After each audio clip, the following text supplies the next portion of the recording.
Welcome to the Warframe Weapon Encyclopedia, where today we're checking out the Sun and Moon. You get the blueprint for the Sun and Moon by finishing the Duviri Paradox quest. So once you have that, you simply head over to your foundry where you can build it. This will take 30,000 credits, 100 Kovnik, 35 Rune Marrow, 40 Lamenters, and 45 Silpcelia. The Sun and Moon are dual-wielded Nikanas, which is a brand new melee class that don't have a mastery rank requirement, and they do primarily slash damage. They also come with a pretty solid set of stats. We have a 20% crit chance, an above average 2.4 times crit multiplier, a 22% status chance, solid attack speed at 1, and good range at 2.6. Now early on, it's definitely preferable to build the weapon towards crit, as you're not gonna get that much from status in the early game. So we have Pressure Point for damage, True Steel for crit chance, Organ Shatter for crit damage, Molten Impact for a bit of heat, and Fury for attack speed. This will give you more than enough damage for the entirety of the early game and most of the mid game as well. It is actually a very solid setup. But eventually you of course want to switch into something a little bit spicier as you progress through the game and you get some better mods, and that's gonna look something like this. Now this is a pretty straightforward Viro and Slash hybrid, so we have Vicious Frost and Virulent Scourge, with one of them being unranked to not get too much Viro damage.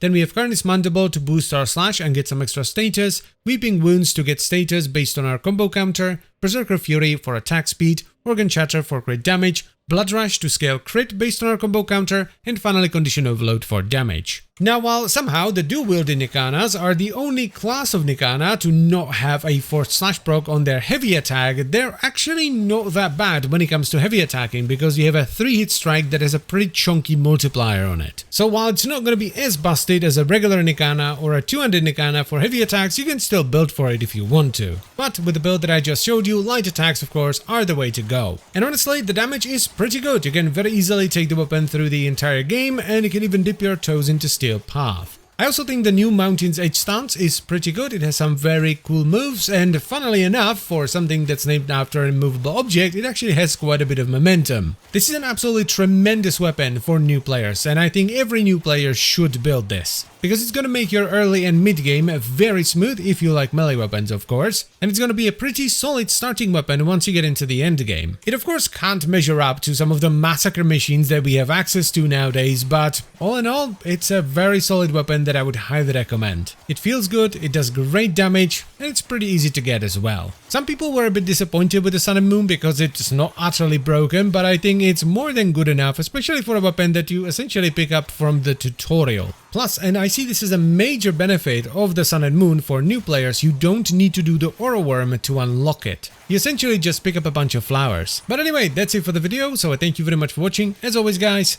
and I'll see you next time. Bye bye.